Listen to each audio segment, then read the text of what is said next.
Milwaukee Metalfest is an iconic metal festival for North America. With it starting in 1987. I believe it had some really solid lineups, getting some really great bands in the underground and extreme metal scene. For instance, Death routinely played there. They had Obituary play at Milwaukee Metalfest.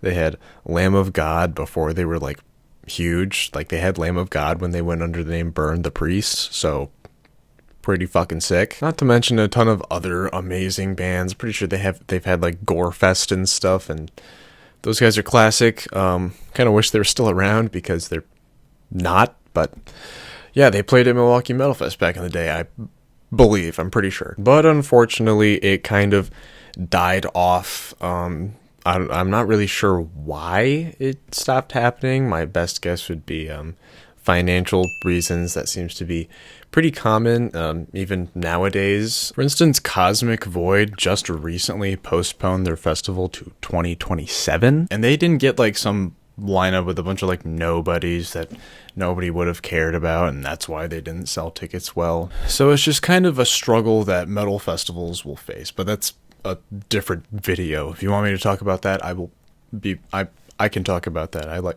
That's a topic I'd love to talk about. But in 2023, Jamie Josta from Hatebreed bought the rights to it and revived it. Now, I was still in high school in 2023, so I wasn't able to go to that iteration, and I didn't go to any other ones until this year's. I had been eyeing it for a while. They had been getting some pretty good lineups since the revival. Not as good as Maryland Deathfest, but it was still pretty solid. And this year, I decided, let's do it. I can make it happen. Let's go to Milwaukee Metal Fest. So I went with my buddy Jack, and we went and had a grand old time. And this time, I actually did successfully do the car camping thing. It was painful, but we'll get into that.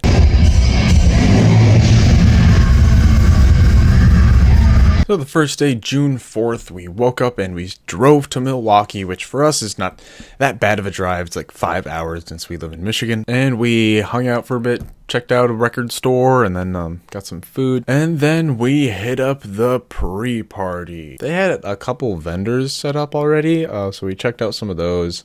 They had some cool patches, which I'll get into at the end. I'll show all my merch that I got at the end at the cool little merch haul. But then it was time for the pre-party. First band that played was Torn Open. They're like a metalcore, deathcore band. They're fine.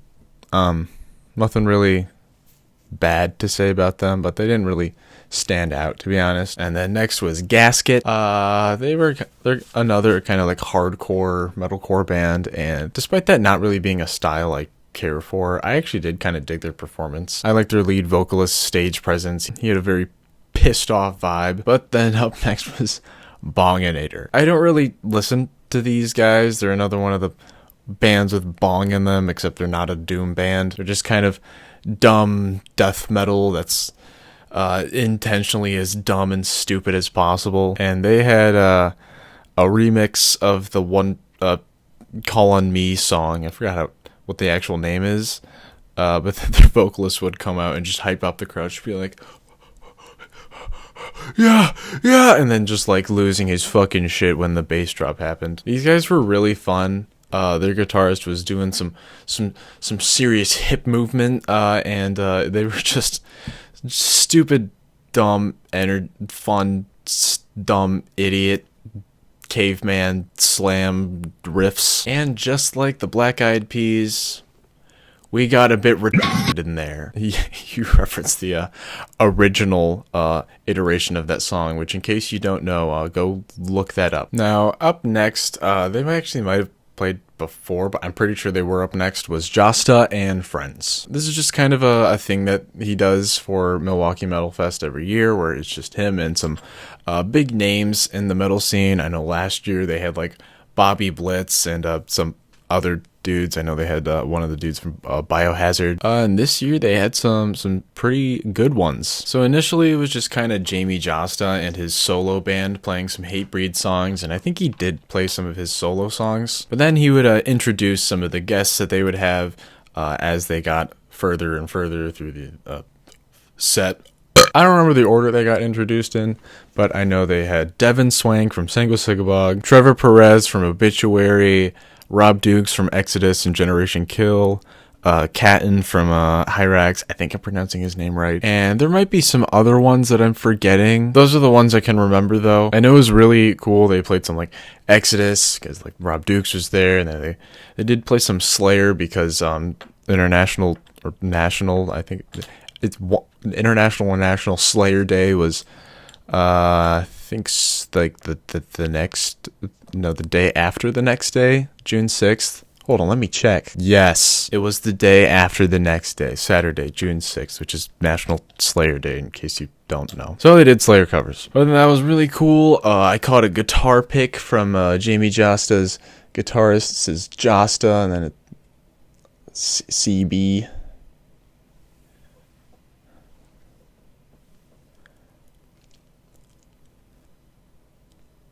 I can't think of a funny acronym for CB. But then they had the final band for the pre-fest, and that was Immure. I'm not gonna lie, I did not like Immure like at all. I'm sure they're chill people, and if you like Immure, more power to you. Listen to them to your heart's content. I don't care. I love that you can get enjoyment out of things that I can't. That's awesome. But I just couldn't, man. They're like metalcore, new metal type stuff, and for the first like couple minutes, I was like, yeah, I'll just watch it. I won't love it, but I'll give them the time of day. And then my buddy looked over, and was like, do you just want to go? We don't have to stay. And I was like, yeah, we'll stay. And then my mind changed pretty swiftly. Yeah, I did not care for them at all. I'm sorry. Yeah, we checked out some of the dudes that were selling patches and shirts and stuff, and then we went back to the car. We were a lot more prepared. We had the things you put in your windows to block out the sun and stuff, and we had those up, and then we had fans, so it was a lot more bearable. But the first day was a lot hotter compared to the other 3 days. So it was a little more unbearable in there, and I eventually went to a 7-Eleven that was nearby and got some Z-Quil because I just kind of couldn't sleep, but it was not bad enough to warrant like getting a hotel room. Like, it was doable. Just need to be sedated a bit. And half the people there were probably drinking like 6 gallons of beer a day, so I think a little bit of Z-Quil to help me sleep is not that bad.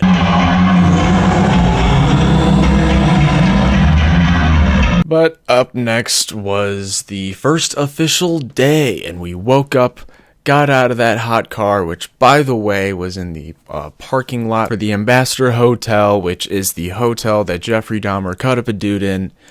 So that's pretty cool, which is also directly across the street from the venue that the festival was in. Like, if you got a room positioned in the right position, like on a certain side and at the right height, you could just like see the venue from the hotel. Like, we were staying in the parking ramp, and when you go on top, you can just see what all the festivities going on. But we got in for the first day, and I was confused initially because they didn't do wristbands for the festival, which most festivals do. For whenever you go to a different stage, just hold up your wristband, show them that you are actually allowed to be there, and then there's that. But we just kind of had tickets like that, just kind of got scanned like a regular concert, and I was confused as to how that was going to work. But then I just kind of found out that all 4 stages, or all 3 stages, were just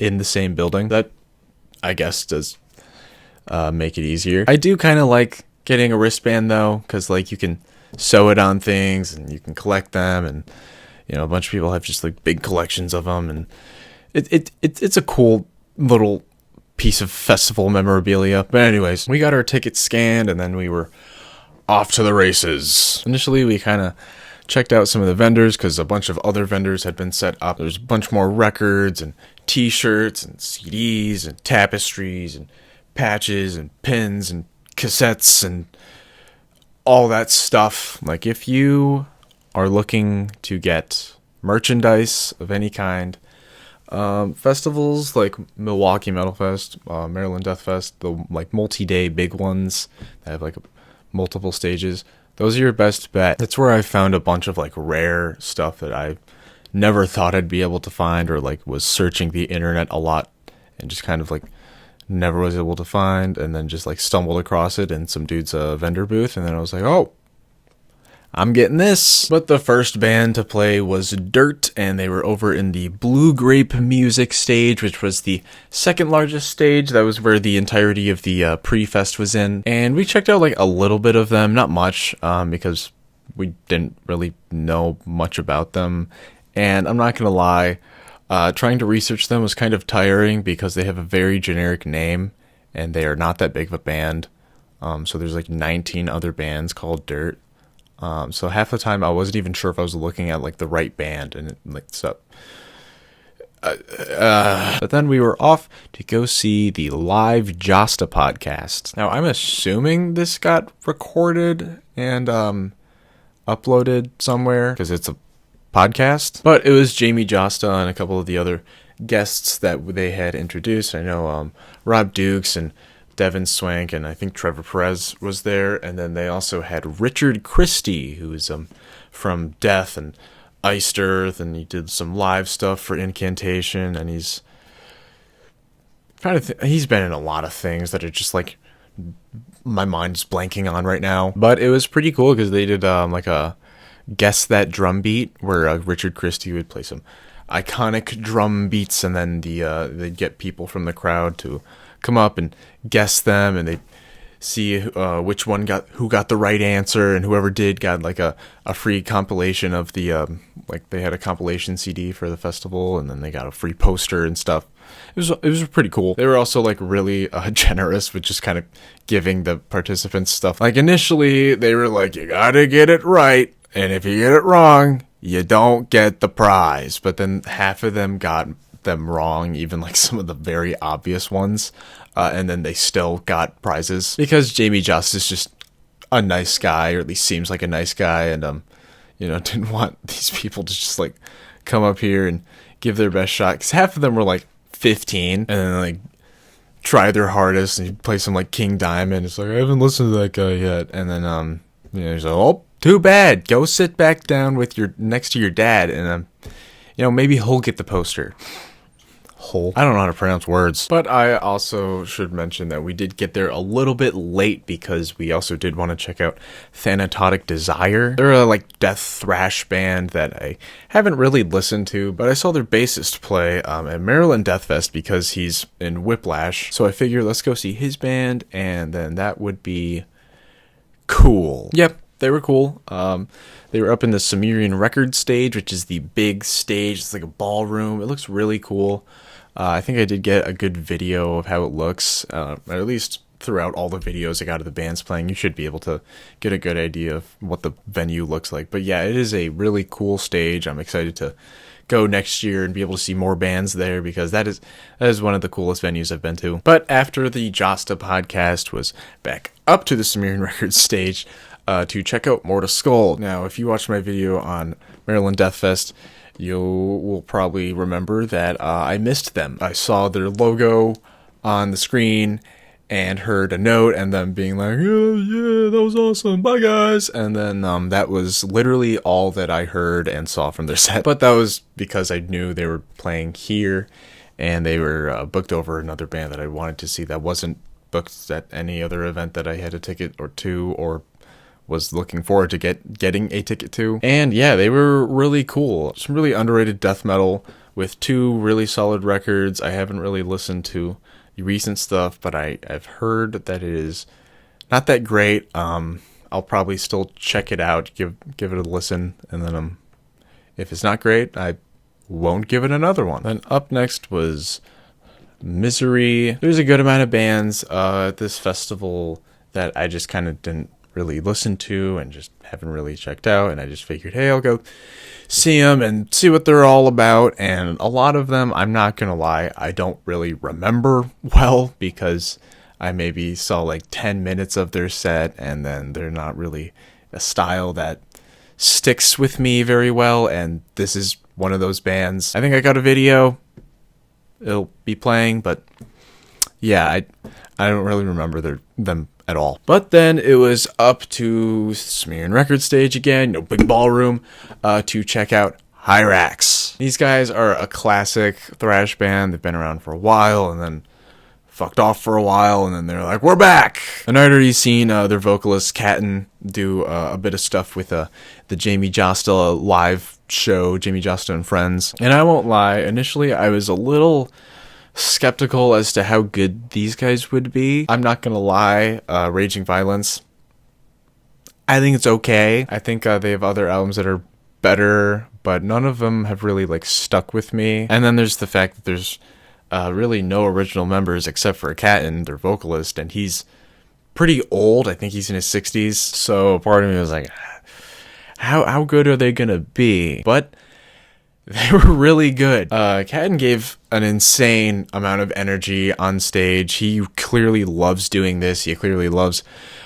being a vocalist and loves metal and loves being at a metal festival playing metal for a bunch of people. And even though most of the dudes that they had, playing guitar, drums, and bass, looked like they were probably like negative 13 years old when Raging Violence came out, they were still giving like their all, especially the guitarist. I remember him just really going ham. Yeah, Catton like went into the audience a little bit, and then after he was just kind of like hanging out, just like walking around the stage, just walking around the floor, and you can just like say hi, and I got a picture with him, and it's right here. The lighting isn't very good, and my buddy Jack took the pictures, which is not his fault.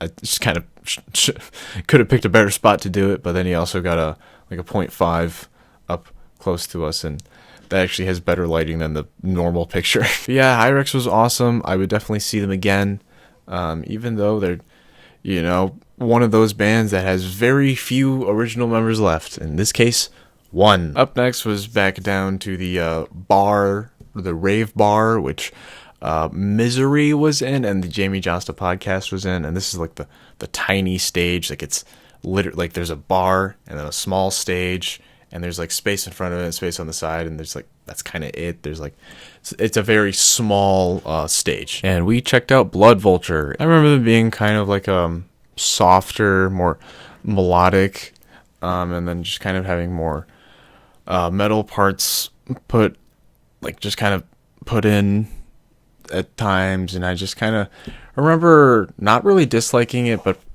kind of thinking that I probably wouldn't really care for their music if I checked it out. But yeah, they were cool to see. And then we went and saw Pallbearer. Pallbearer actually came like 30 minutes away from where I live, like a day or two before the festival, and I kind of debated seeing them then as well.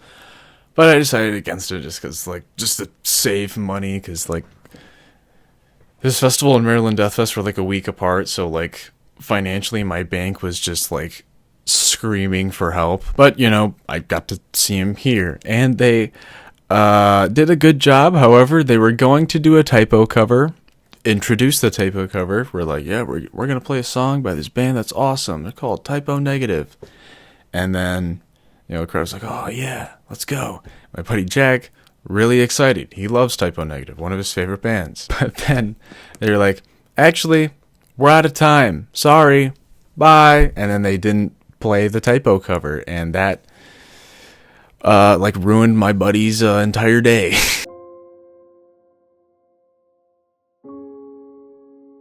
Just something you run the risk of with festivals, because they are running on a schedule. While that does suck, they did a great job, other than the fact that we didn't get to see them do a typo cover. And then we took a bit of a break, I'm pretty sure, got some food, and then it was back up to the Sumerian Record Stage again to see Death Angel. Now, at Maryland Death Fest, they were supposed to play Act 3 in its entirety, I think. At least it was marketed as that, and then they didn't. I don't know why.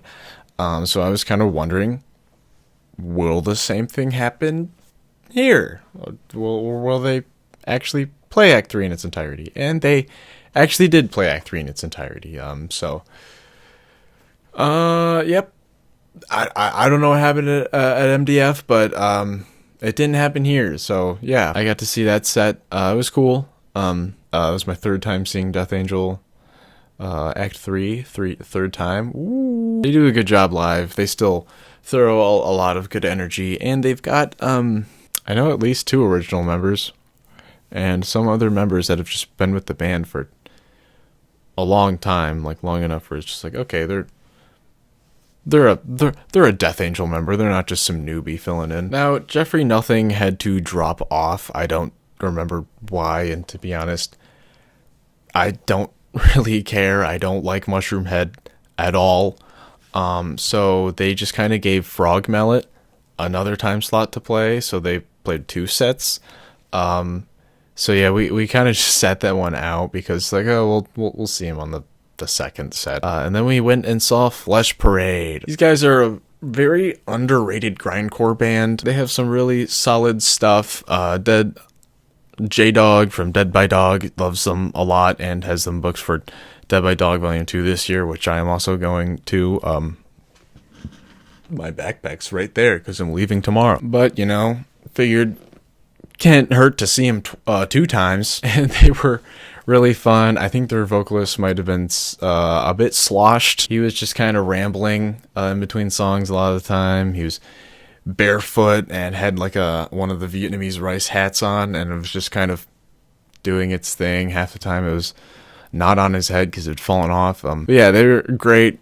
A lot of furious energy, and they were also just kind of pretty funny because vocalist dude was acting a bit awry. Now it was time to go back up to the Sumerian Records stage to see a band that a lot of people were very excited for, and that is Agalok. Agalok was kind of inactive for a bit, not really doing much, and then, you know, they started doing stuff again, and then Milwaukee Metalfest announced them for 2 sets, and not just 2 sets, 2 special sets.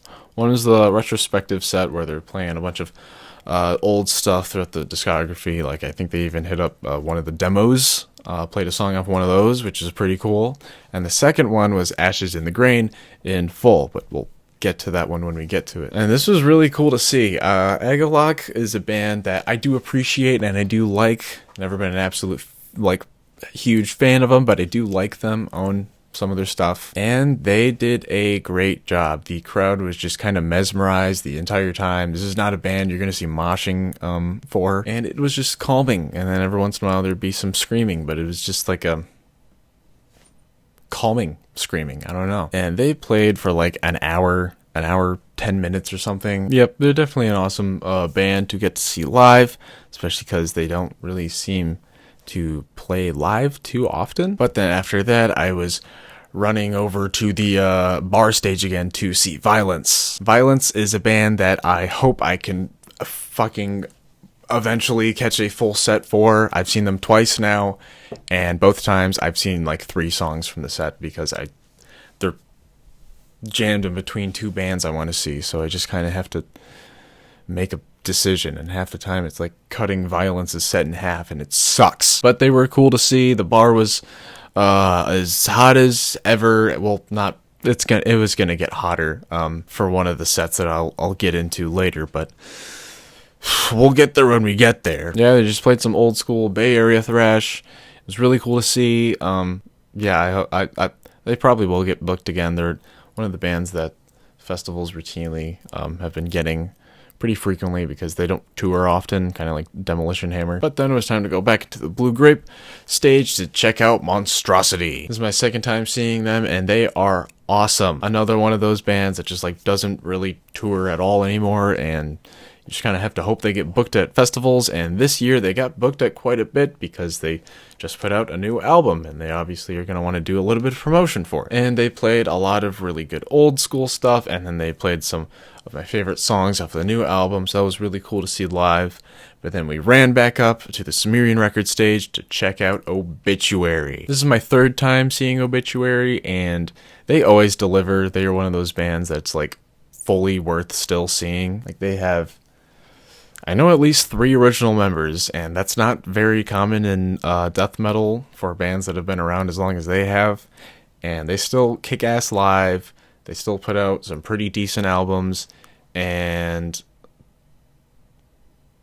yeah, go see Obituary. And they played for like around an hour. I think that's the longest set I've seen Obituary perform, because the 2 other times I saw them, they were opening for someone. Because I think they played like at least half of Cause of Death. And that was really sick to see, because that is probably my favorite album by them. But then it was time to express our disdain for Christianity by going and seeing Nun Slaughter at the Blue Grape stage. This is one of those bands that just has like such animosity towards religion to like a comical extent. Like, I'm pretty sure like one of the first things I remember him saying for stage banter was just like, "Every time I see a crucifix, I just want to burn it."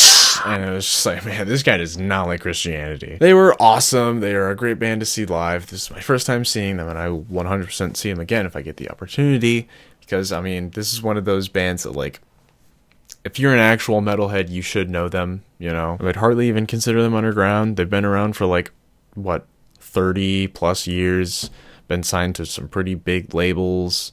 Have played at some of the biggest festivals. I mean, Milwaukee Metalfest. So, like, if you are a legit fan of metal, you are bound to eventually run into them. So maybe this is your time where you're running into them, and it's like, okay, it's a rite of passage for you. Good job. But then it was time to see one of the biggest bands that everyone was excited for. I mean, like, half the people in the audience had shirts for this band, and then one of them was dressed up as Pogo the Clown, which I'm sure a bunch of you guys saw pictures of that if you follow the Instagram page and all the socials. They took a lot of pictures of him, and that was Acid Bath. This was one of the bands that did kind of sell me, because I really tried to see them last year in December. However, it was like a bit of a trek. It was like 3.5-hour drive, and there was a bad snowstorm, and there's also like a time change where the concert was, so that I'd basically be arriving home like an hour later than what I usually would have, and no one was able to go with me, so I just kind of ended up not going and hoping I got the opportunity to see them anyways, or in another setting, and I did. They were awesome. They played a lot of my favorite songs, and they sounded like Acid Bath. Obviously, it sucks that they don't have Audi, but to be honest, they have enough of the original lineup that they still are able to do it very convincingly. Yeah, this was a great thing to see. I'm really happy I got to cross them off of my band scene list. You know, for a while, I thought that I would never be able to see them because they weren't active, and then I saw them added to like Sick New World, and I was like, what the fuck? Acid Bath. But then it was time to finish off the first day back down at the Blue Grape Music stage with Incantation. This was one of those bands that, like, I kind of had mixed feelings about them being on the lineup. Not because I dislike them. Incantation's great. I mean, Onwards to Golgotha is an amazing death metal album.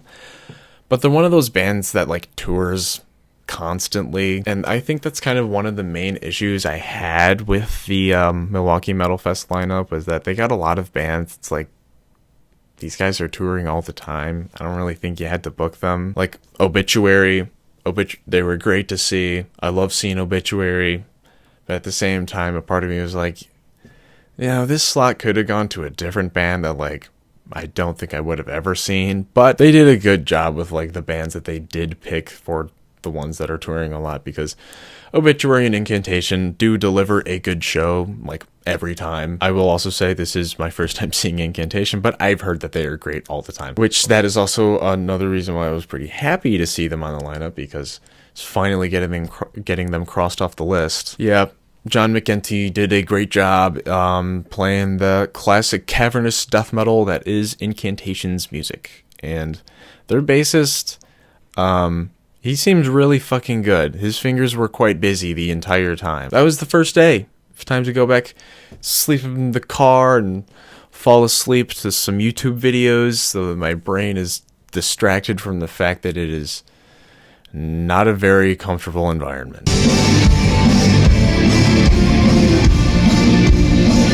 I was able to sleep a lot easier than the night before, and then we were waking up for the second day. And the first band to play over at the Blue Grape Music stage, and just kind of in general for the first or second day, was The Suffering. We checked out them for a little bit. To be honest, don't really remember them. I'm sure they were fine, because I don't really remember anything bad about their set. But yeah, that's another one of the bands that I just kind of didn't remember at all. Probably got a video.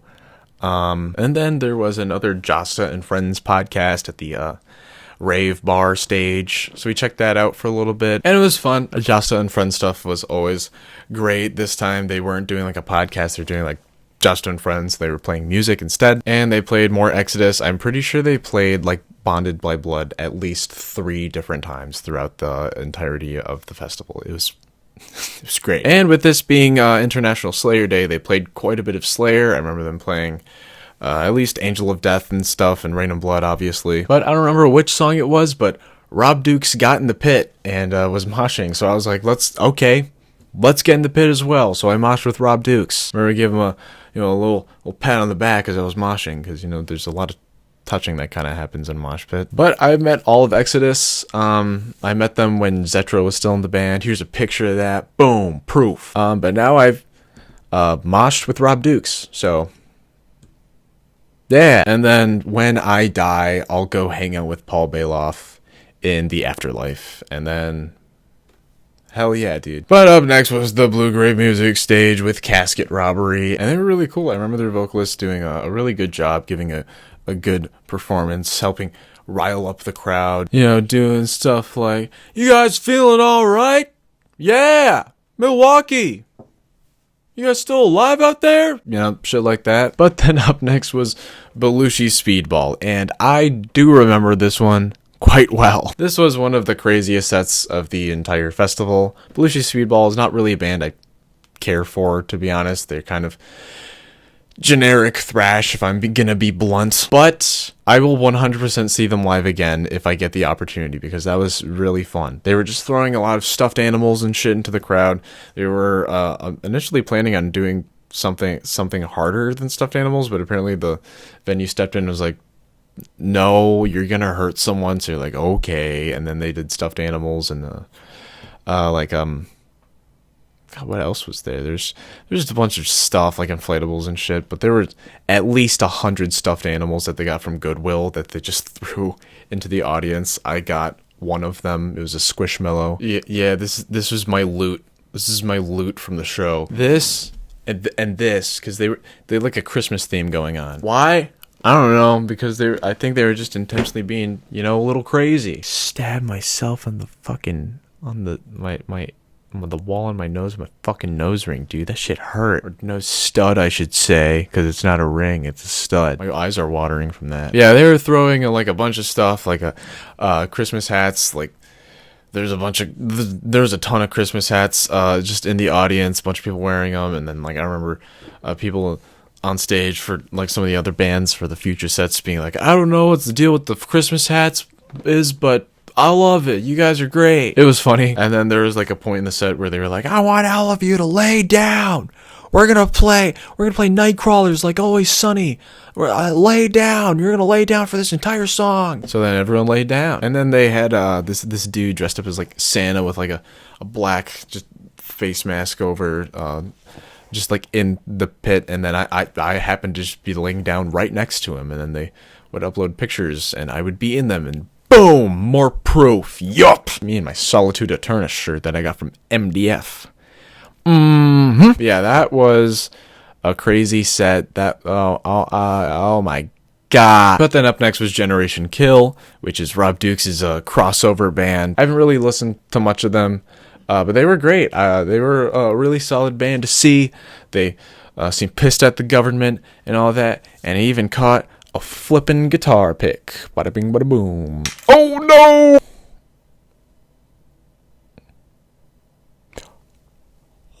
Yeah, I'm trying to get my guitar pick numbers up. I want to have a binder just full of them. Yep, those are the hundreds and hundreds and hundreds of guitar picks I've caught throughout the years. I'm up to 9 right now, which is not many, but more than a lot of people, so I should be happy. Oh yeah, pro tip, if you want to find guitar picks, don't just depend on like catching them in the air. Half the time you're not going to be able to do that because there's like everyone else trying to do that, and there's probably going to be some dude that's like 6'9" that's just like basically grabs it out of the dude's hand. Look on the ground. There's going to be a lot of people trying to do that, but a lot of the time I notice people are just like not doing that. They're just like, oh, I missed. I hope I get another one. And then there's just a guitar pick on the ground that no one knows about. That's how I've gotten a bunch of them. So yeah, pro tip, look on the ground. Don't just depend on catching them in the air, because half the time they'll just like throw like a 10 at a time. Like if they have a bunch of them, like they're bigger bands that are able to get a bunch of custom picks made.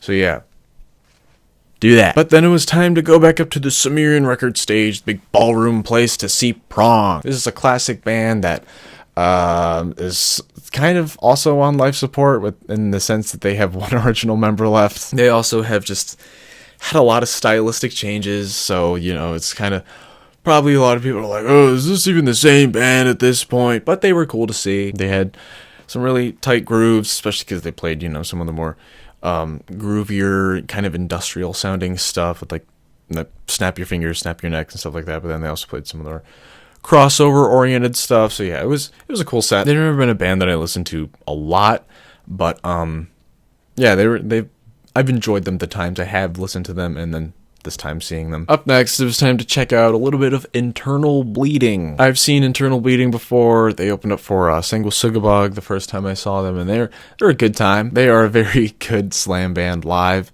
Slam shows are usually pretty fun, but they are especially fun. I mean, they kind of are one of the originators of slam. They've never really been a favorite of mine musically. They've kind of always sounded like a kind of a Suffocation clone, but they are great to see live, and we didn't see much of them because there was a band after we really wanted to catch, but they were awesome the time we did see them. They got a different vocalist from the last time I saw them, so that was cool to see, a different dude holding the mic. But then up next was Macabre. I saw those guys at MDF, and they were awesome, and I was like, seeing them again in Milwaukee, 100%, entire set again, and I did that.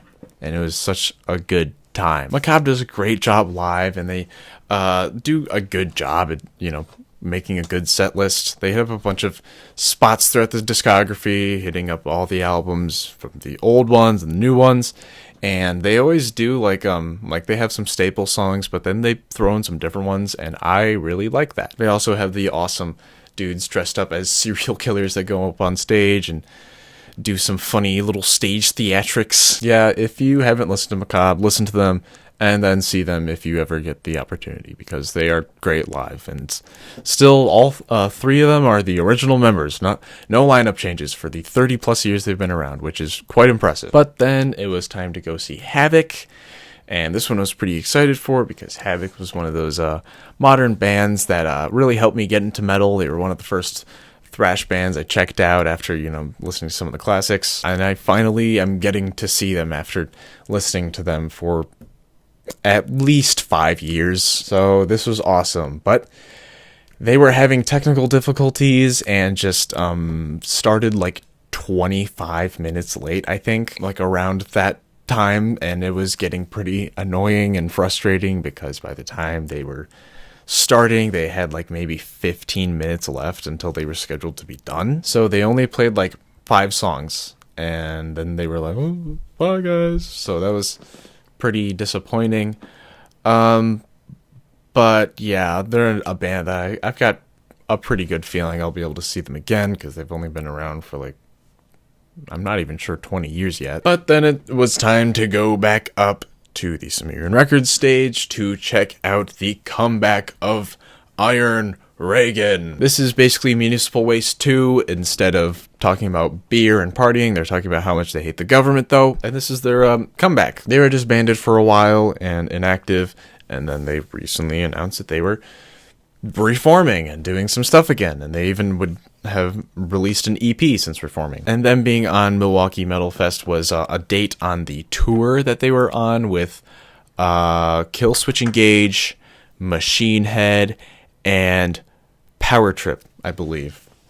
So spoiler, those bands are also playing. And they were awesome. Municipal Waste is a band that I've also seen live, and they are insane. If you haven't seen Municipal Waste, even if you don't like them, check them out live.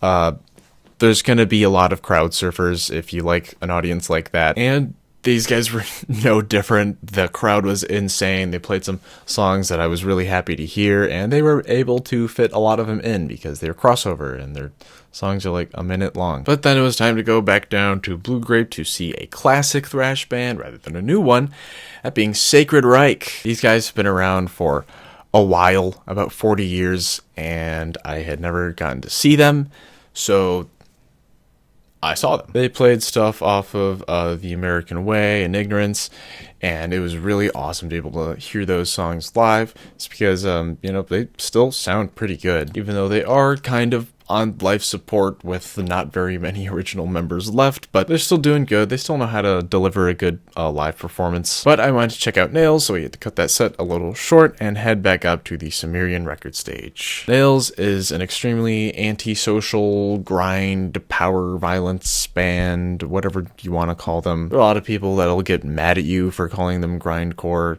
because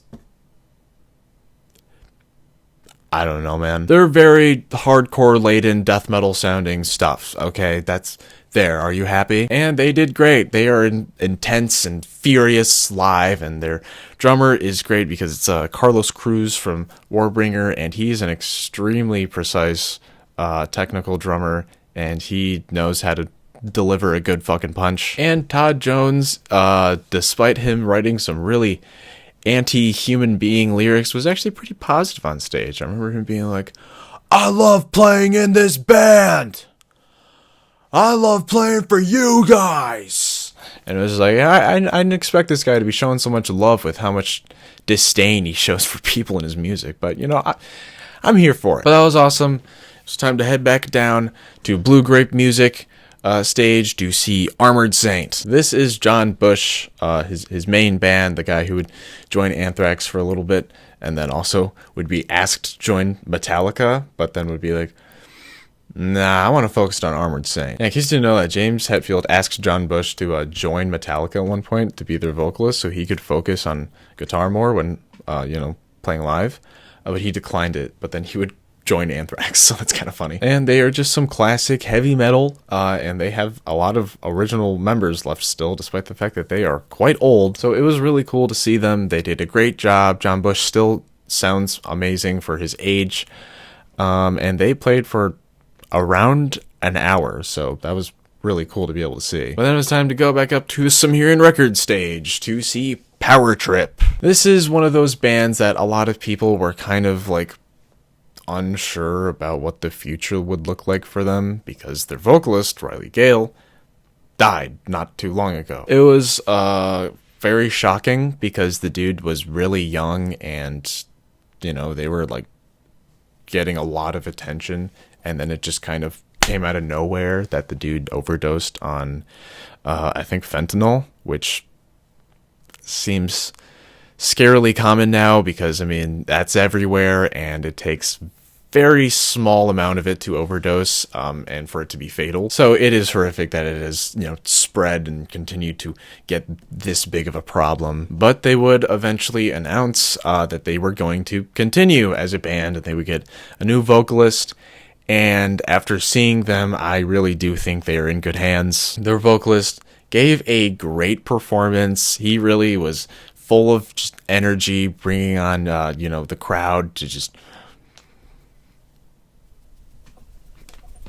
They played a lot of great stuff, a lot of songs off of Nightmare Logic, which they don't have too much music, 2 albums and like an EP and some other stuff, but, they did play a lot off of my favorite album by them, Nightmare Logic, so that was cool. Yeah, that was a band that I was, unsure if I'd be able to see live, and I would say that counts as seeing them. I'd say they're still around, still active. I'm excited to see where the band goes from here because, the guy that they have filling in the shoes of Riley Gale is doing a great job. Now, I did want to catch a little bit of Weekend Nachos because I'd heard that they are a really good grind band, but we missed all of their set, unfortunately. And then after The Burial was playing, and I do not care about After the Burial at all, so I just kind of sat outside with my buddy Jack. We just kind of hung out for a bit, and then we decided to head in because we wanted to make sure to not get, just completely blocked out from the rave bar, because Napalm Death was playing there. Yeah, they had Napalm Death playing in the tiny rave bar stage, and that was something I knew I had to see. This was intense. This was the set that I mentioned earlier that would be really hot. It was like 100 degrees in that fucking bar. Holy shit, it was insane. People were just... They moved as just a collective form rather than as individuals. Unfortunately, they still don't have Shane with them on stage because of stuff that he's dealing with. But Barney is more than enough for me to go see them live. I love his stage presence. I love his vocals. I love his stage banter.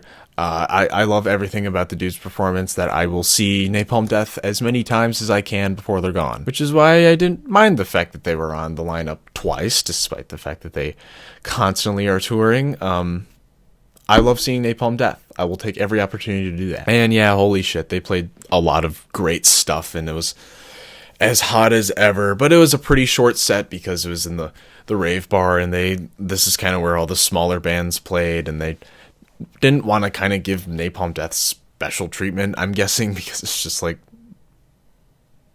yeah, that would be unfair. But then it was time to go up to Sumerian Records to check out Suicidal Tendencies. This is one of the bigger bands that they had booked, and it was pretty cool to see them live. I've never been huge into them. I've listened to like the first album and stuff, and I know I just want a Pepsi reference, and all that stuff. It was cool to see them live. I actually will be seeing them again, because I have tickets to see Slayer playing Rain and Blood in Full, and Down, Suicidal Tendencies, and Hatebreed are the openers. So yeah, I'll get to see them again, and for like probably a longer set, because I missed a good amount of it. Yeah, these guys are classic. They've been around for a good while, so your chances of seeing them are fleeting. If you like them, see them if you can. Now, Milwaukee Metalfest, like maybe a month before the fest happened, just kind of spontaneously announced that Noct Mystium was going to be playing. And not just playing 2 sets. Initially, when I saw this, I was like, are they now? Because in case you don't know about Noct Mystium and like the history behind that band, it's a solo project of Blake Judd, and he's not really loved in the metal community, mainly because he had a tendency of scamming fans and other people who he'd work with out of money and to feed his drug habit. He'd like sell merchandise and then just like not send it, and then just like take the money. And he did that a lot, and just kind of disappeared for a bit. Noct Mystium was disbanded, and then they reformed for a bit, and then he was continuing with his antics, and was like, just fuck off, dude, we don't like you. And then he's back, and I will say he did play, which I was like, kind of like, is he actually even gonna play? But he did, and he sounded pretty good. Like, I think he seems to be clean, and I will empathize with him. Drugs have a tendency to make you do things that you normally would never do. They change you as a human being when you're under their influence, and just kind of completely destroy the sense of character that you had before. And if he is continuing to be able to actually, not scam people, I see no reason why we shouldn't be willing to let him back into the metal community. It's not like he's Varg, where he's killed someone and he's a big giant fucking racist. He made a huge mistake with getting addicted to heroin, one of the worst substances you can get addicted to, that does a lot to your brain and psyche and personality, and he seems to have done the work that you need to do to get clean, which is very commendable. Heroin is a lot of the time just like, once you start and get addicted, you're done. You can't get off of it. But I believe in personal growth and all that stuff, and if he's actually done that, then I see no reason why we shouldn't give him another chance. And it looks like he is doing that. So, but he was booked over Machine Head, and since he had another set that he would do the next day, I decided to just kind of skip the first one and see Machine Head. And I'm not gonna lie, getting to the rave bar is kind of a pain in the ass. It's just a sea of people. There's like 2 entrances / exits, and so you kind of have to just, slither your way through the people, and it can be just a pain. And I didn't want to deal with it, so I just went and saw Machine Head, because Machine Head isn't a band that I listen to that much anymore, but they are a band that I did like quite a bit when I was getting more into metal, and I do still revisit them from time to time. I do think the grooves on Burn My Eyes are pretty tight, and it was cool to see them. They did have some stinkers in the set list, because I do think they have some pretty shitty albums. In case you haven't watched my 10 worst albums from last year, I have a video where I do that and talk about 10 worst albums, and they are on there because they put out a bad album last year. And they did play some songs off of that, but they did play some good songs as well. And yeah, it was cool to be able to finally see Machine Head, because there was a time where I was going to see them because they were playing pretty close, but then they had to cancel all those shows, so I never got to see them, which was pretty disappointing, but now I have. So yeah, that was awesome. Rob Flynn is a great guitarist, and he does a good job at actually riling up the crowd. Now, up next was the headlining act up at the Sumerian record stage,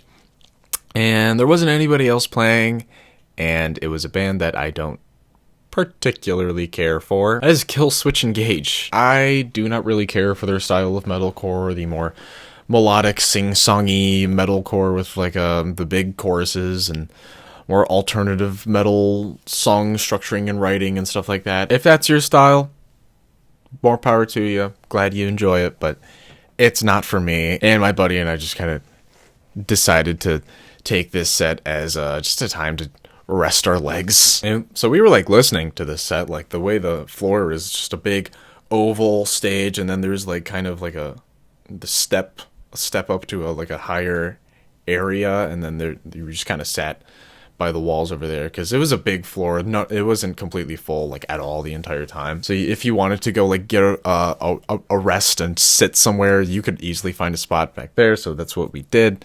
I charged my phone, stuff like that. And yeah, they sounded like Killswitch Engage. I've seen them before. They opened for Lamb of God, one of the billions of times I've seen Lamb of God. And they were fine. They're one of those bands where it's like live, a lot of their stuff just kind of blends together to me. But, if you like it, that's awesome. But then we had one final show, and that was down at the Blue Grape stage, and that was Agalloch. Yes, this was their second set where they were playing Ashes of the Grain in full. And that was really cool, because that's probably my favorite album by them. There's a lot of great moody elements with some great hard-hitting elements as well. Like, they have some really great riffing going on there when they're not being all sad and depressing. And they sounded just as good as they did the first night. And yeah, it was really awesome to be able to say that I saw them twice. And being able to say I've seen them play their third album in full, because that's not something a lot of people have been able to say. So that was the second day. Unlike Maryland Death Fest, which has 4 days, this one only has 3. So we were almost done. We only had one more day after this, and then tragedy struck. We were a bit foolish. We didn't run the car at all in between using its battery. So, if you know how cars work, you probably know what happened. The battery died. Yeah, the battery died. We couldn't even get it started. Nothing was charging. Like, we had our stuff plugged in and nothing was receiving any charge, which was not good. Our phones were at low battery percentages. Our portable fans were bound to die. They had battery, but they didn't have enough battery to last throughout like an entire night. And our portable chargers were also quite low on battery. So I was kind of panicking a little bit. I wasn't fully panicking like, oh my god. But I was quite stressed. Called the insurance company to get roadside assistance, and they just couldn't get anyone out. So then we just kind of slept through the night, hoping we could make it through and not overheat and die. We made it through. We didn't overheat. We didn't die. And then I called the non-emergency line, seeing if they could do anything, and they're like, sorry, dude, we're not going to help you. That's not what we do. And then, just kind of like, all right, I'll just find a good place around here. And then I found a good place for roadside assistance. They had a dude come out. He revived the battery. It was all good. We got the car running again. It was all fixed. And when that happened, oh my God, biggest weight off of my shoulders ever. Also, props to Jack. The car keys were stuck in the car. Like, I don't know why they wouldn't let me take it out. Usually when that happens, it means that, like, the car's not in park, but the car was in park. It wasn't even started. We couldn't take it out of park. So we just couldn't get the car keys out, but Jack managed to get them out while I was getting a dude to come help us. And yeah, props to him. We kind of need the car keys out. But, the universe was looking out for me, because while I was waiting for the tow truck dude to come over, Macabre, the members of Macabre, or at least 2 out of the 3 of them, were just kind of hanging out at the patio. It was Dennis the Menace and Nefarious, Dennis being their drummer and Nefarious being their bassist, and they were just kind of hanging out. Nefarious was just talking with some fans, smoking a cigarette, I think, and then Dennis, he walked over when I was just kind of standing around, and then I was just kind of like, you know what, I'm waiting. Instead of, missing out on this opportunity, I'll go say hi. I'll be like, you're Dennis the Menace, right? And he's like, that's me. Yeah, I got to hang out with Dennis. He smoked a bowl of weed in front of me and talked about fishing. It was awesome. I got pictures. Here's me with Dennis. Here's me with Nefarious. I definitely needed that. My stress levels were very high. Unfortunately, didn't meet Corporate Death. He was probably up at room 213, I think it is, and just hanging out with Dahmer or something. I don't know. But yeah, we got the car running again, battery revived, all that good stuff, and then it was time to hit up the final day.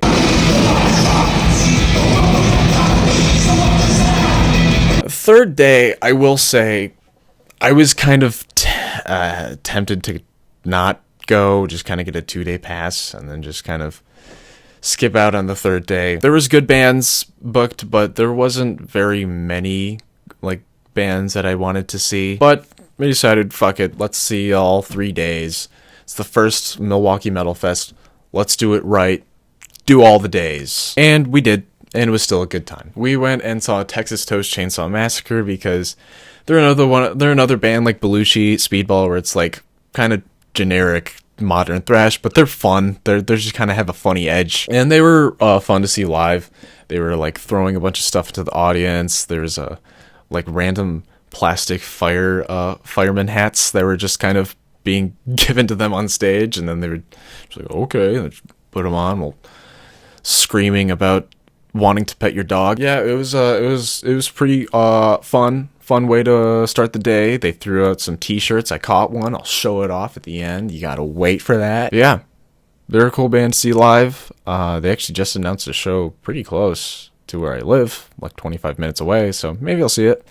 They're a fun band. But then we decided to, I don't know, I think we hit up vendors or got food, because the next couple bands that played we didn't see. We just kind of took a bit of a break because we were feeling pretty tired. We were pretty beat. There wasn't very much going on. Yeah, after our break, it was time to see the Frog Mallet set that we were going to see.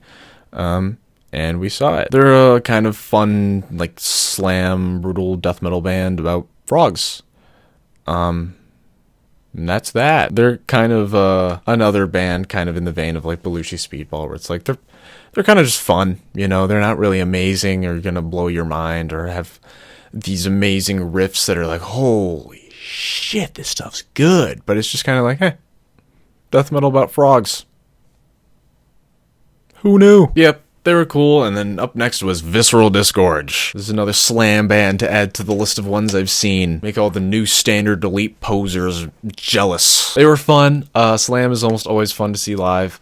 Their vocalist announcing the songs was You did a good job announcing them. They got me cracking up. I'm pretty sure it was the last song. It played like what, Skull fucking Neonatal Necrosis, whatever that song's called, and he announced it was just like this song's about fucking babies. So it's like if you were not used to how death metal is, and this was like your first introduction to it, some reason, I don't know why you'd be at Milwaukee Metalfest, but if you happen to be like that, you'd probably be pretty shocked when you heard that. And there's another one. This might have been the one of the next bands that I saw, which I will talk about.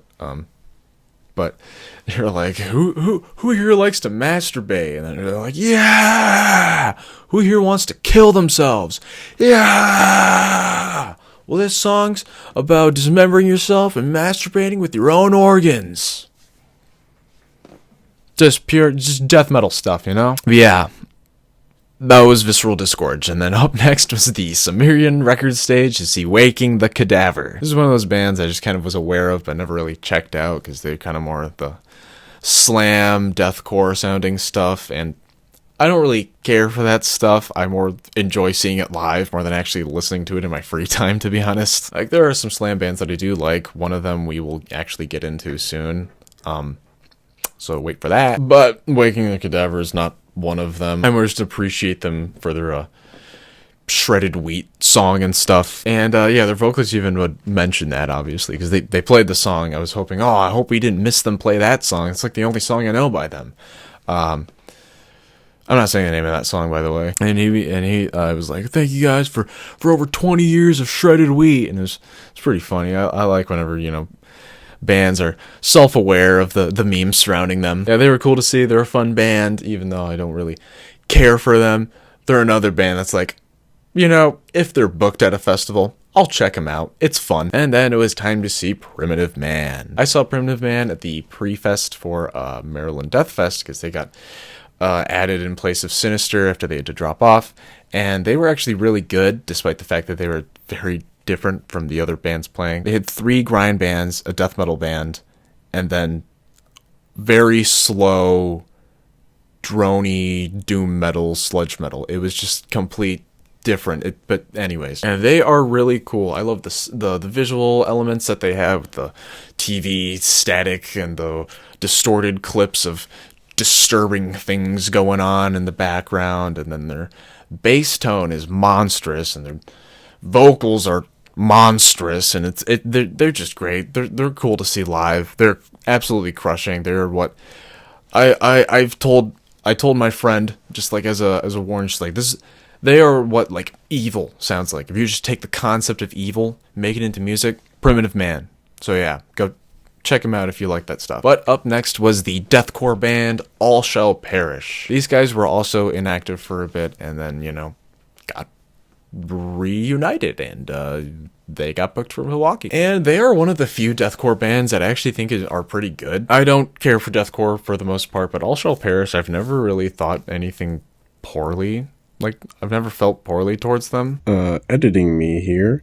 At the time of recording this and seeing the band, I was not aware of the wrongdoings of their vocalist, Eddie, whatever his last name is.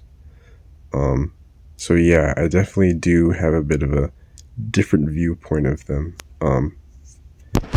Yeah, back to the video. They got some pretty good riffs. Like, it's not just endless, mindless breakdowns. They've got riffs in between, and the breakdowns are cleverly written. And they were cool to see live because it's like, oh, man, they're disbanded. Oh, they're back.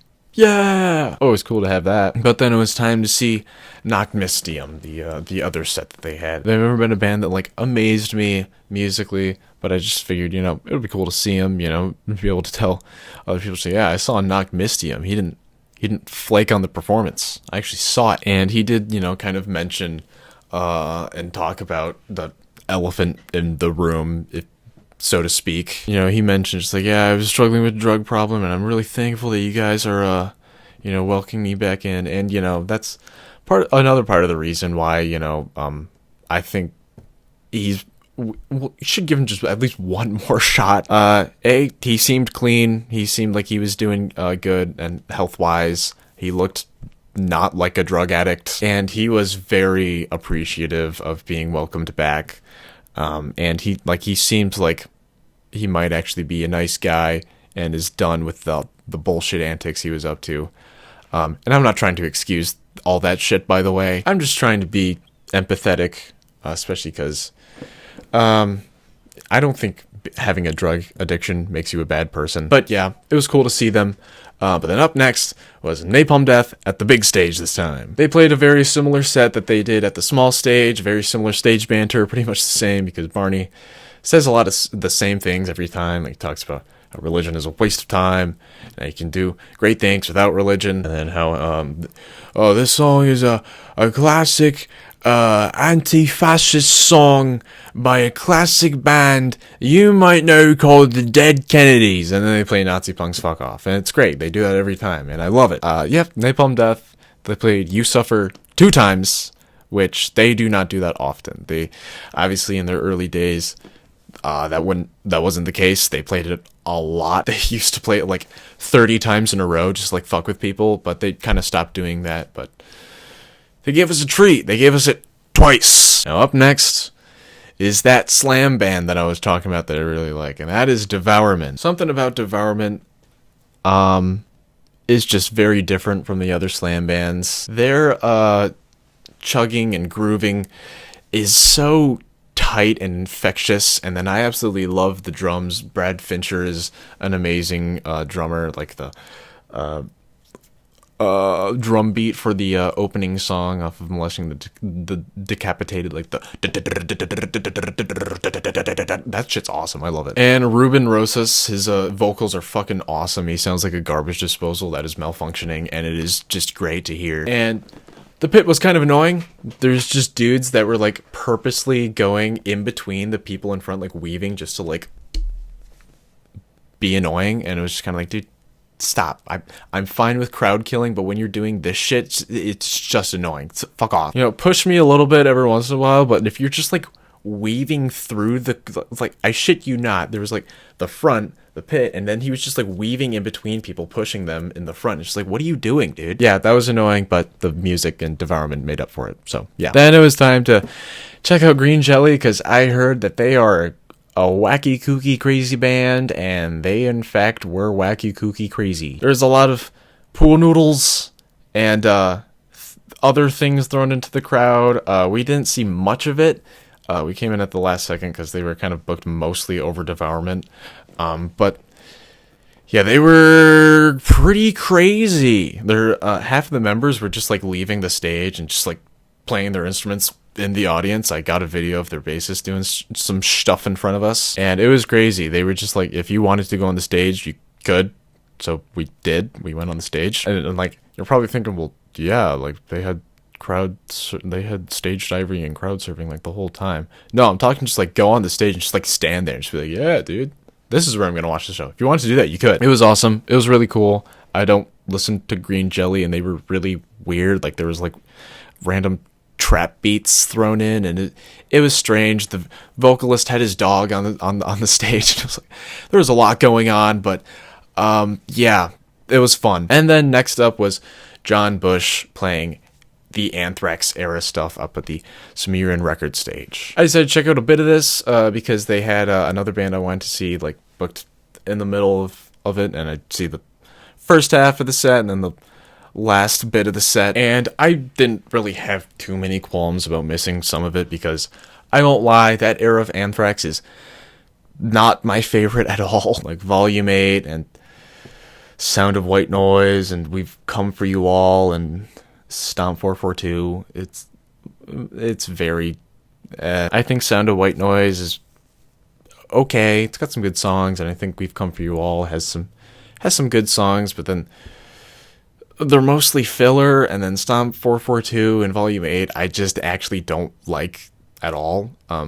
So, and I'm not gonna lie, John Bush, his vocals work in Armored Saint really well. I've never liked how they sounded with Anthrax. I've never thought he mixed well with Anthrax's music, so it was just kind of... It was cool to see. It's not all terrible music. He still played some of the good songs, and it was cool to hear those, because, like, the 2 times I've seen Anthrax, they had Joey Belladonna on vocals, which, in my opinion, he's the Anthrax vocalist. John Bush isn't, but, you know, it's cool to hear him playing his era of stuff with his voice. Especially because, like, Anthrax, they still play some of that stuff live. Like, both the times I saw him, they played Only live, and he played that one, so I got to finally hear that with him on vocals, so that's cool. But in between that was Dead Guy. They're one of the early metalcore bands that I actually like. I personally prefer, like, the early metalcore stuff, like the 90s metalcore stuff, Earth Crisis, Marauder, Dead Guy, that type of stuff. And they were cool to be able to see, because I think they were also disbanded for a bit, or at least just, like, we're not doing much. They finally put out another album, like, last year, I think, and they gave some really good energy. You could tell that there was just a bunch of old dudes on stage, but if you were to, like, close your eyes and just listen to the performance, you wouldn't be able to know that. They were really giving their all. The vocalist also looks like a guy I know from high school. I'm not gonna, like, put a picture of him because that'd be crazy, but yeah, it was time to go check out the rest of the John Bush set, and that was cool, and I already talked about his performance, so yeah. Up next was Psycho Maiko at the Blue Grape Music Stage, and I just did not really want to see that. It's the dude from Suicidal Tendencies, his solo stuff, and I just don't really care to see it at all. I'm sorry. From the music that I have listened to by Psycho Maiko, I have not liked it in any way. Like, when I saw him booked, I was like, why? Not to be an asshole, but yeah, I'm sorry. No, we just kind of sat up at the Sumerian Records stage waiting for Ministry, because they were next. Ministry was the headlining band for the third and final day, and that was not that bad of a decision. They're pretty old, and they tour a bit, so, you know, you could argue you could have got a better band, but they're leaving soon, disbanding, or at least Al has been talking about disbanding and breaking up the band for a long time. And they also just announced the so-called final album, which this is like their third final album at this point, so, like, who actually fucking knows? But yeah, it wasn't a bad choice to get Ministry, because they still are good live, because I actually really liked it. I was a little unsure, because they're not really a band I listen to that often. I like them. I think The Mind is a Terrible Thing to Taste is great, and Psalm 69 is great, and yeah, like, they have some really good stuff, but they're not like a favorite of mine. But I actually found myself really enjoying it, and, like, thinking about that performance a lot after the fact, and yeah, I actually do kind of hope I get to see him again, because that was really cool. And especially because I missed a bit of it, because we went down to see the Blue Grape stage, because they had Integrity there, another one of the early metalcore bands, and they were also really solid. They had one of the least attended sets for the entire festival, though. There's not very many people seeing them, and I felt kind of bad, especially because these guys they've been around for a while, but they were cool to see, and they were a great band to close off the festival on. Yeah, the festival's done. We decided we weren't gonna sleep in the car again, because holy shit, that was miserable, and we just drove home right after, and I didn't fall asleep on the ride home. I didn't crash the car. I'm alive. Yeah, it worked out well. That was Milwaukee Metalfest. Waiting for when they announce the next dates, which probably won't be till, like, November, because that was when they announced this year's dates. And I'm hoping they get some good bands like they did this year. Let's get into that merch, shall we? This video's long enough. Figured I'll go after the records first. So, as I mentioned, my buddy and I checked out a local record store that was Rushmore Records. They had a great selection. I think they, much like a lot of the record stores in Baltimore, are smart and have realized that they can really capitalize off of the metal festivals. So they had some good stuff. They had a lot of bootlegs. So 2 out of the 3 albums I got there were bootlegs. So got this guy, Alice in Chains, The Devil Put Dinosaurs Here. This is one of the bootlegs I got, because this album, I think, has only been officially pressed on a picture disc, and I don't like picture discs. I like displaying them, but playing them, no, they sound like ass. So yeah, I grabbed this. Yerp, like red and black marble, I think. I also grabbed this guy. This one's not a boot. This is official. This is Honor, Valor, Pride, their second to last album, I think. And with this album, this finishes the Bolt Thrower discography for me. I have all their studio albums, so I just need to hopefully get the demos, and then maybe their EPs as well. But yeah, this is a great pick. I think it's white. I think the record color is white. And then the final record I got, and the other bootleg, Anthrax, Spreading the Disease. I didn't realize this was a bootleg until like after I purchased it, I believe. But it is clear, kind of like clear gray. Yeah, and it's kind of muddy sounding. It doesn't sound horrible, but yeah, really awesome to see this, because a lot of the classic Anthrax albums I just haven't been able to find. Like, I definitely could like Discogs them, but I usually try to just like find albums like that in the wild, like the classic albums, because usually you are able to. But yeah, finally have that one. Cross it off my list. Someone I've been looking for a bit. Now this other one is another one that I want to cross off my list, and funny enough, it's another Anthrax album. Among the Living. This is my favorite Anthrax album. Favorite song is probably Indians, because that main riff, the I love that riff. It's fucking awesome. But yeah, this one is not a bootleg. This one's official. And then yeah, I had to grab it because this is, funny enough, the first time I've ever seen this album in the wild. This is the other record I got, the final one that I got. It was a classic underground thrash band that, you know, has influenced like all of your favorite bands. Slaughter, Strapato, Slaughter from Canada. This is like arguably their only album. They have like another album they would release under a different name, but then would get re-released under Slaughter. And this is a great album. This is like one of the classic underground bands that, if you ask me, if you're like a genuine metalhead, you should know this. I mean, you're gonna run into them eventually, just like, you know, the bands I mentioned earlier. I mean, what finally got me to listen to them, because I'd heard the name for a bit, and then I finally was like, okay, I gotta listen to them, was because at MDF, at the Pre-Fest, Napalm Death covered them. They played Incinerator, and it matched their music style really well. And I was like, let's give these guys a listen. They only have like the one album, and it's not long. I don't even know. I feel like this album is less than 30 minutes. If it's more, it's not by much. So give it a listen. It's great.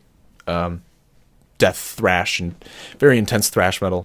Next, let's go over these freaking t-shirts, shall we? I decided to, of course, get another long sleeve tee and a long sleeve shirt for my collection, because I love long sleeve metal t-shirts. And I saw that, you can already tell, this is a bright color, and I was like, you know what? It's a statement. Let's grab it. That's Bolt Thrower War Master, because I actually don't think I have had a Bolt Thrower shirt before this. Well, actually I do. I have a sleeveless shirt though, and I don't wear sleeveless shirts often because I don't have very big arms. Earache logo, Bolt Thrower logo on this side, and then it's also a tour shirt. And I do believe they did come to my state. They did. Detroit. October 20th. You know, if I was alive in 1991 and, you know, able to go to shows, I would have gone to that. So, yeah. Let's go over this guy. Reason it's not on a hanger is because I have it packed for Ohio Death Fest and Dead by Dog, because I'm going to that. Leaving tomorrow. It's the event tee. So you got Pogo the Clown, because they based it off of Acid Bath. And then you got the billions and billions of bands that played. So yeah, I don't know if I'm going to get like a poster for every single festival I go to. I think I'm going to try to order one for Milwaukee, because I initially wasn't going to get one. But then I was like, why not? They still have some, and they have a bunch of like signed ones that I might try to get. But yeah, I know I'm 100% gonna get like an event shirt for all of them, because it's an awesome thing to commemorate. And then I mentioned getting a Texas Toast Chainsaw Massacre tee. Look at that. I want to pet your dog. Yeah, they were just like throwing these into the audience. This is 2XL, which is 2 sizes too big for me, but it could work as a sleeping shirt, That's all the shirts I got. I did get some more merchandise though, such as this Der Vaginer Freiheit pin. Yeah. I have since already lost this pin. It's gone. It's gone. I lost it. This is a band that played at MDF, and a band that released one of my favorite albums, actually my favorite album from last year. If you watch that video, they got #1. Good job, guys. This random guy on the internet likes your album a lot. Yeah, absolutely love this band. It's a #1 fan of these guys. I was at their one and only U.S. performance so far, so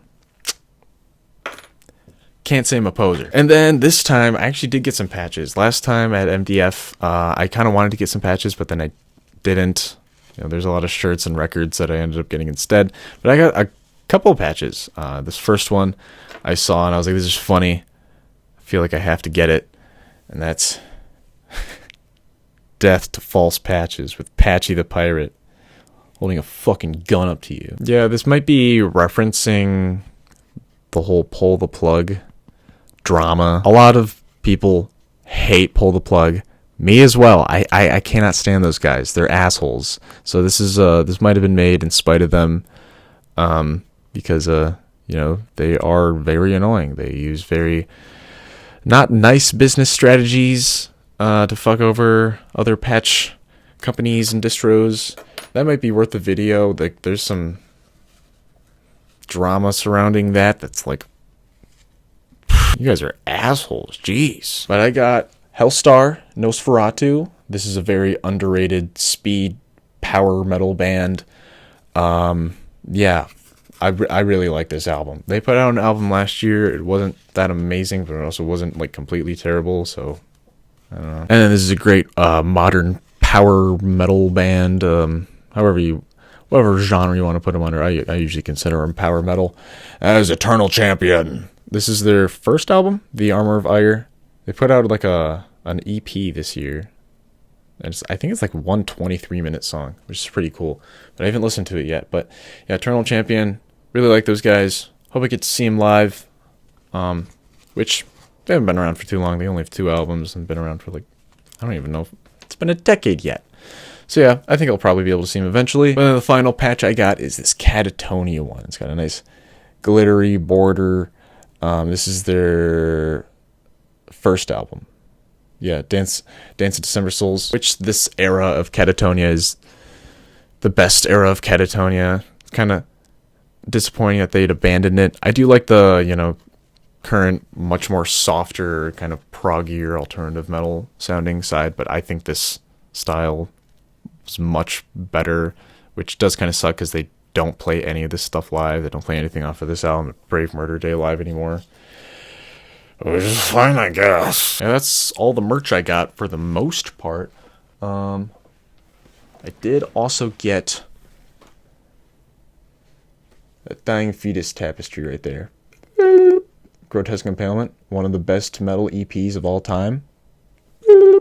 One of the best Dying Fetus releases. I'd say it's better than a good chunk of their albums. I have a tapestry for it. And that is that.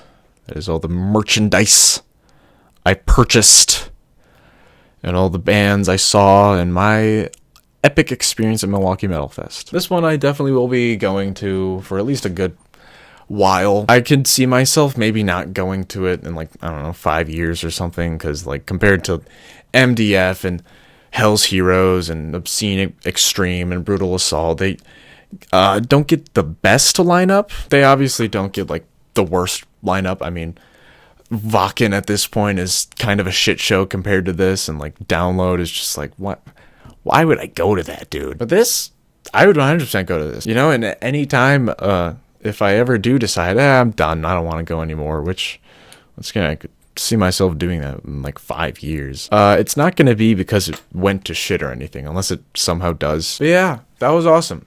Milwaukee Metalfest.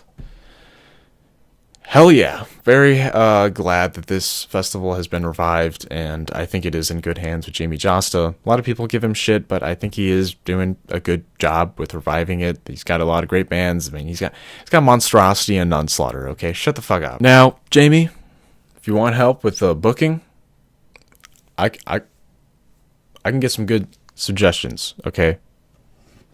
So, hit me up. Yep, thank you for watching. I don't want to drag this out too much. Please subscribe, share, like, all that good stuff. It helps me out a lot, especially in these early stages of YouTube with my channel being smaller right now. And hopefully it'll get bigger. I hope it doesn't just stay at the exact same size for eternity. That would really suck, but you guys could help me out. You know, I think I'm doing my part, kind of.